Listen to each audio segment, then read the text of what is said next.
Hello, everybody, and welcome to our interview with Dr. Rob Willis from Albury in New South Wales. Rob is a vet, an acupuncturist, and a very active NES Health practitioner. So we're speaking today with Rob to find out what's happening in his practice and what are the benefits of the work he does. So, hi, Rob, how are you doing?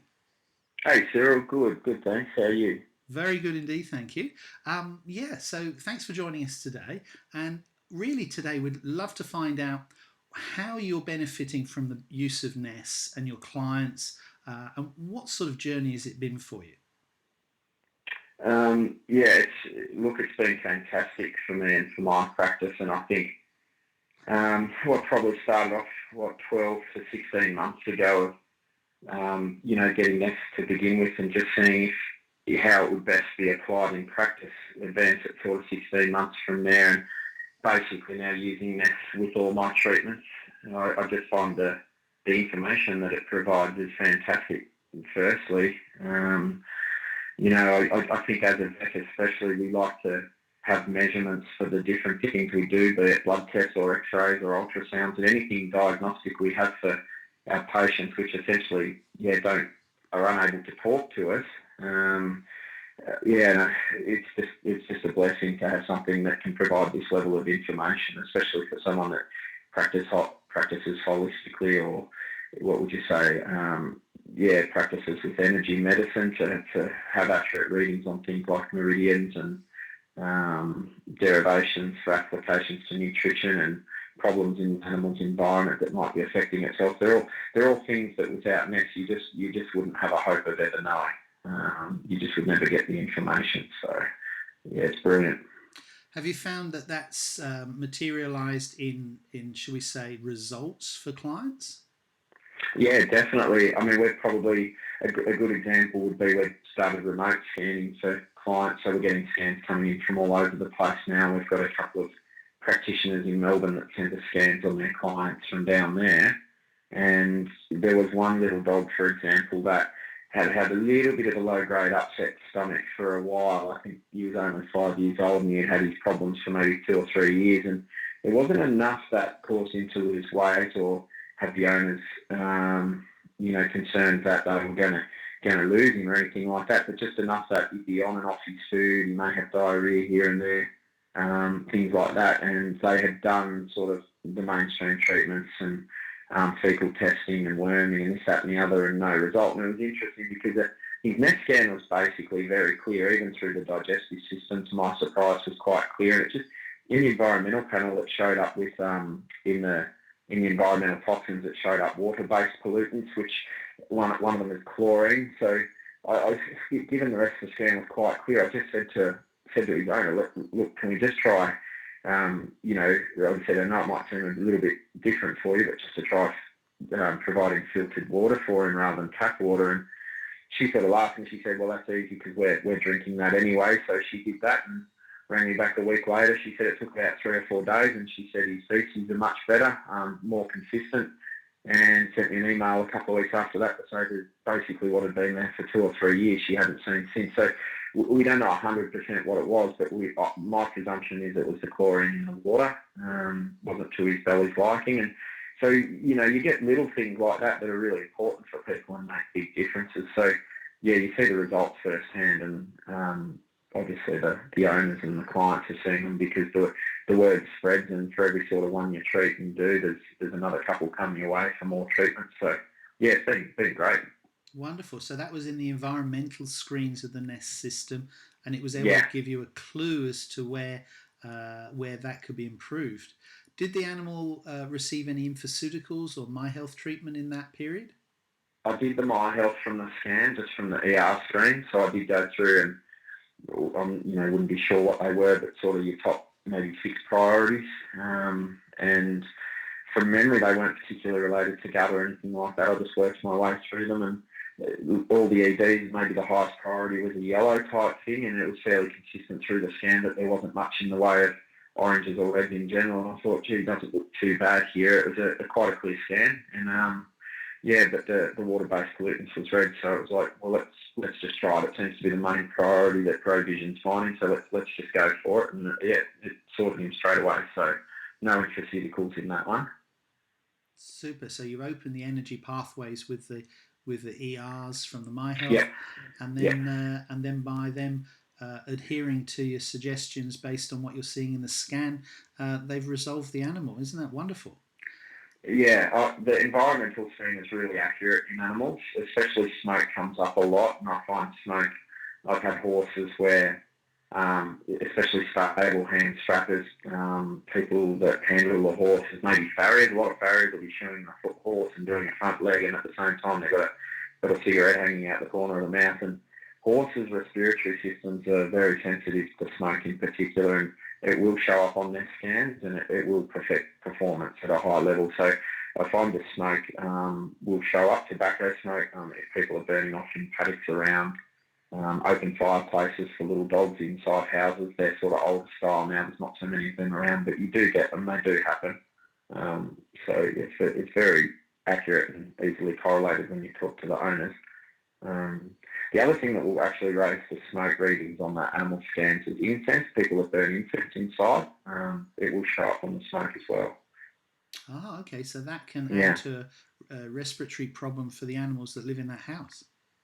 Potentially, yeah. I mean, if you've got an older dog that may have heart or respiratory problems, I did have one little dog that came and saw me because it had been I think it was 16 years old, mind you, but it had heart problems for sort of the last 5 or 6 years of its adult life, and had basically gone into a respiratory cardiac type failure where they were looking at euthanasia, and the scan actually showed up smoke as well as heart and lung changes in the drivers and meridians, and the smoke was interesting, and I just sort of said to them, what's the possible environmental exposure to smoke? You guys smoke? No.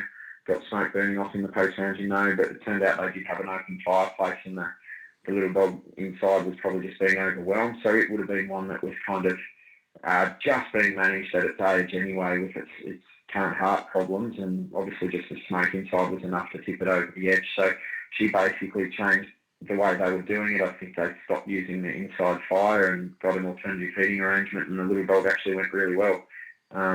So yeah, last I heard of them was sort of last winter when they were using the fireplace. But yeah, those sorts of stories are pretty common. Get quite a few of them. Smoke seems to be a big one with animals. So yeah. Super. Thank you for sharing that with us. Now you're using a lot of remote scanning as well now, so that's been a Yeah. fantastic sort of technology leap for Ness, having clients at a distance. How are you marketing that with? Are you going through other practitioners, or how do you market that? Yeah, I go through other practitioners. So basically, it's supposed to be something that will work quite well for everybody concerned, like the animals, the practitioners, and the likes of, myself having another source of work, really. And what we're essentially doing is if there's animal practitioners that are either not using Ness, for example, but interested in maybe looking at getting Ness, and they just want to see some results in the early days, that's sort of been popular. One of the practitioners that refers to us, she does want to get Ness and has seen it working. We treated her own cat for constipation when the mainstream methods weren't working, and yeah, on some nutraceuticals and treating with ERs by remote scanning, the cat proceeded to make a full recovery. So she saw it working herself and decided she wanted to do it. The other practitioner that sends the scans, she's a human Ness practitioner but doesn't do animals, and at the moment maybe will one day, whether it's a confidence thing or just hasn't got the animal system and equipment. I'm not 100% sure, but I gauge that it's a practitioner sort of confidence thing sometimes, that other practitioners may just want to see how I do it and how I'm sort of arranging the treatments and things like that. And so it works really well. They take the scan for us and send it through.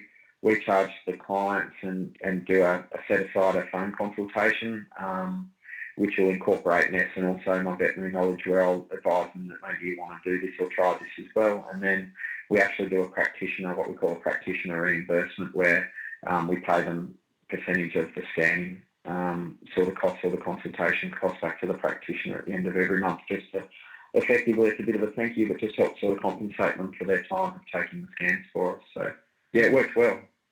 Excellent. I look forward to seeing remote scan kits available on your website, so you can market through there as well. That's a good idea. Yeah, Yeah. I certainly think it could be. You could have initial consults, including the cost of a remote scan device, and you could have clients all over the country working through that directly.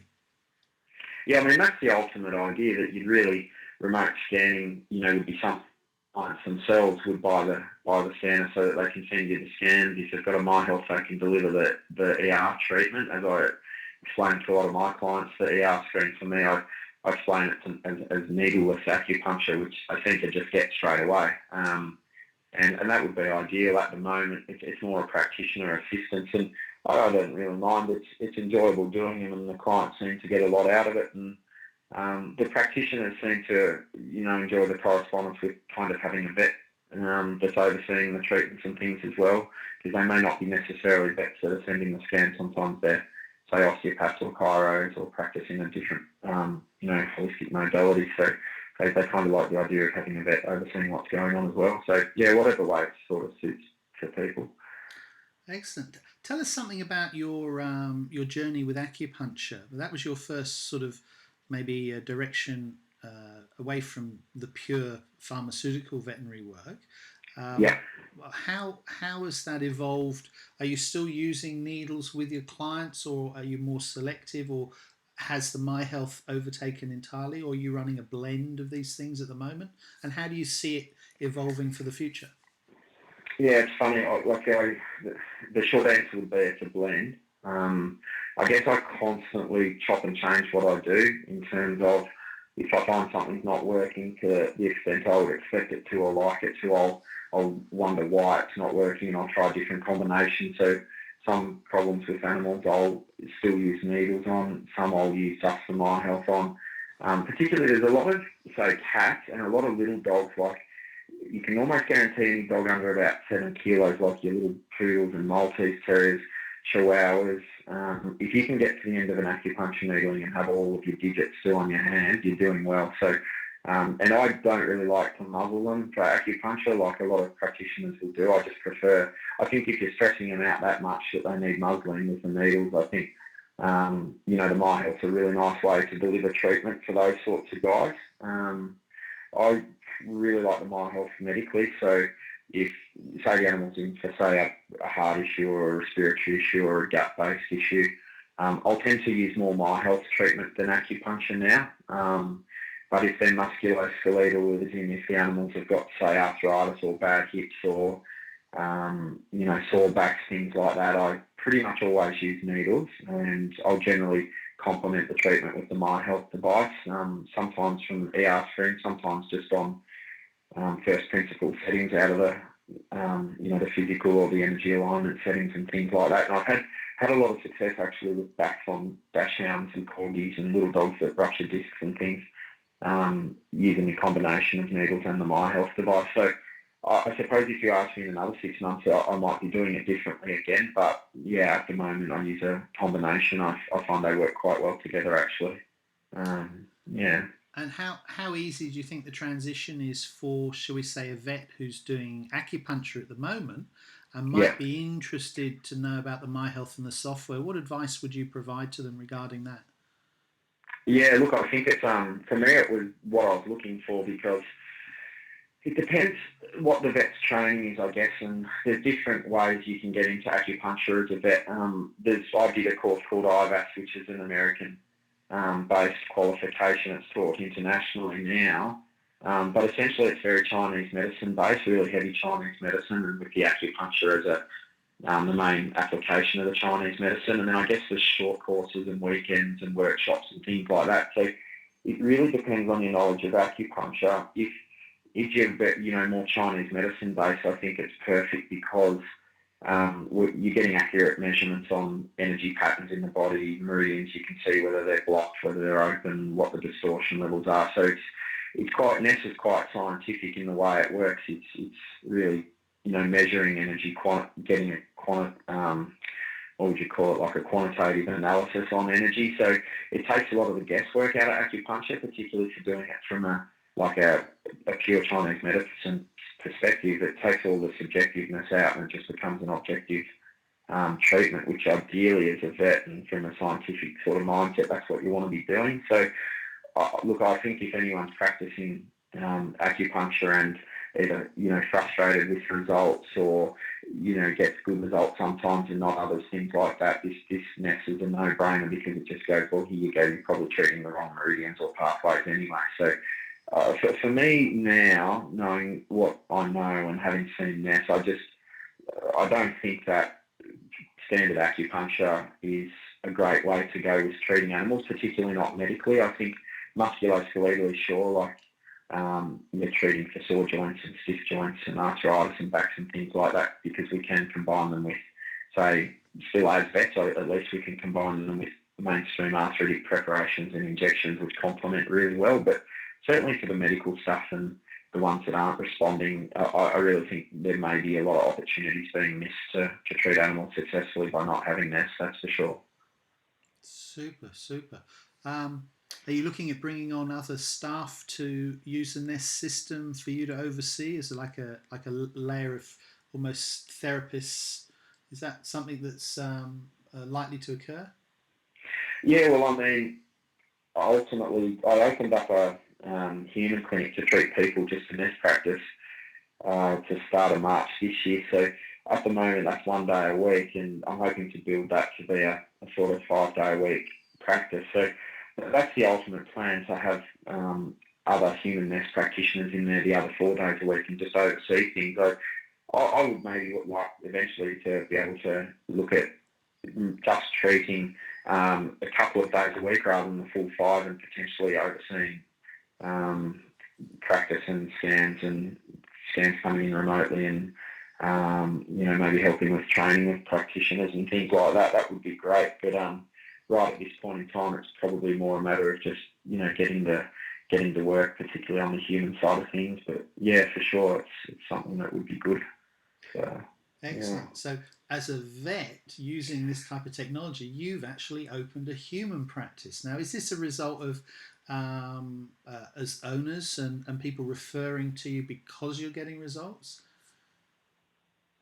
Yeah, I did. I had a few people seeing the results in animals and then going, "Can you treat me, please?" And I had practitioners that would be referring animals, and then they'd have, say, the owner of the animal say the same thing to them: "Oh, the dog's going really good. Can you do me as well?" So I did have for quite a while a lot of requests, and just decided, no, I'll just do animals. And then I guess it became a thing where I decided I would give people a go, purely because not so much the requests that were coming in, even though there was a few of them, but animals, I find there can be a certain limit to what people want to do with them. And then a good example would be probably 6 or 8 weeks ago, I did a Ness scan on an animal that was in because it was lame. It had had a lot of problems since birth. This dog was only probably 12 to 14 months of age. And the dog showed up on a scan like someone would show up, say you might expect to see a scan on someone with chronic fatigue. And I mentioned this to the people. I said, look, I know this might be not what you're here for, but this scan is what I would expect from someone that had a chronic illness along the lines of a chronic fatigue or adrenal insufficiency or something along those lines. And they said, no, it's funny you mentioned that. They said he basically just sleeps all day, every day, just, at home. And this is a staffy, so anyone that has staffies knows they're like, little Tassie devils on Red Bull and cocaine. They just don't stop. So to have a staffy that's basically sleeping every day, she was very impressed that that's what the scan found. And she said to me, I don't want to treat it though, because we like that the dog's quiet. And I couldn't believe it. I'm like, it's so frustrating because you've done this good work and you found this and you've linked it to its signs, and you can do a lot of good with Ness and nutraceutical treatment on a condition like that and really improve the dog and its wellness. And but then you've got these owners that prefer to have a dog like that from the point of view that they're happy having a quiet dog that's not too challenging to manage. And so I've had that quite a bit, and that's one of the frustrations, I guess, for me with animals, that you take it to quite a high level of practice, and certainly a lot of people are looking for that, and then there's still some that aren't. So I personally wanted to start treating people because I thought to be able to treat people in that regard and help people through their chronic issues would be very pleasing and very rewarding. And you certainly don't get mum saying to you, "Oh no, we're very happy that our 8-year-old daughter likes to just sleep all day every day. She's very manageable." So it was a personal thing to want to help people, but for a personal challenge as well, and the level and sort of standard I wanted to take my Ness treatments to that maybe weren't quite happening with some of the people with animals in sort of certainly our local area anyway. So Gee, that's quite remarkable. So, having spent a decade or so as a pure animal vet, now you truly are an energetic practitioner supporting the entire community. Yeah, well, that's the aim. I mean, the human practice it's experimental, so to speak, in that there's a full-time lease there, but it's only open a day a week. I'd love to be able to have it going full-time and 5 days a week and have it as an ongoing service for the local community. And certainly the people that have come for it so far, we're not sort of pushing it or Facebook advertising it or anything like that at this stage, but the people that have been coming, we've been getting some great results with all sorts of things. Particularly, we seem to be getting a lot of anxiety, depression, and that where we've been getting some fantastic results with that, which has been really pleasing. And yeah, I don't know, it's just nice to be able to get results with those sorts of things, because they can be major blocks normally and have, be an ongoing thing for people. And generally everyone who's come in for treatment has then bought a friend or referred to a friend or bringing in a daughter or a son and this, that and the other. So yeah, we've been really happy with it, but I do sort of really hope that it could be an ongoing full-time thing, eventually. Fantastic. So, if people are listening and they have an interest in becoming a Ness practitioner and joining you, how should they get in contact with you? What's the best way? Well, really, the best way would just be to give us a call. My website, which for the human clinic, is called Border Energetics. So if people go online, just www.border, as in on the border of 2 states, BORDR, energetics.com.au. That's got our contact email and contact phone number and things like that on there. So that would probably be a great way to get in contact. Like if we did get enough work in there to put someone else on, we'd be really looking for someone that would be sort of wanting to work, not necessarily full-time requirement, but even if they wanted to do a couple of days a week or something like that, there's a bit of flexibility there. Certainly around our local area, we've got a couple of people sort of training for Ness at the moment and sort of getting through their certification, but really be looking at someone who does have their full certification to work in this sort of a practice. So yeah, that would be great. Super. Thank you so much today, Rob, for sharing your time with us and your experience. And anybody who has any questions regarding Ness, please don't hesitate contacting Dr. Rob Willis or myself, Cyril Bourke at NEShealth.com. So thank you very much. No worries, Cyril. Good to talk to you. Thank you.